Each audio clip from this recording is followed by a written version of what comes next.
সেরকম কিছু তেমন পছন্দ হয়নি, আর যেগুলো পছন্দ হয়েছিল সেগুলো আমি এখানে পরতে কমফোর্টেবল নই। কবে কোথায় ঘুরতে যাব তার জন্য এখন কিনে রাখবো তার কোনো মানেই হয় না, তাই নেইনি।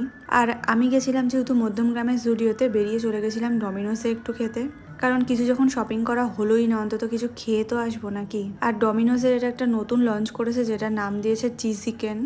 তো পিকচারে দেখতে তো খুবই বেশি ভালো লাগছিল, তো ভাবলাম একটা অর্ডার দিয়েই দেখি। আমি সব থেকে স্মলটা অর্ডার দিয়েছিলাম যেটার দাম 99।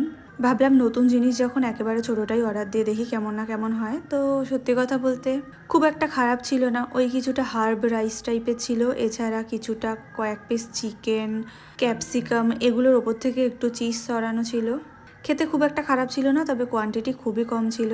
আর তারপরে আমি একটা ছোটোই পিৎজা অর্ডার করেছিলাম, কারণ আমি একাই খাচ্ছিলাম, তো আমি বড় পিৎজা নিলে খেতে পারতাম না বলে ছোটোই একটা নিয়েছিলাম। তো এইভাবেই দিনটা কেটেছিল। চলো তোমাদের সঙ্গে দেখা হবে পরের ভিডিওতে। এখন টাটা।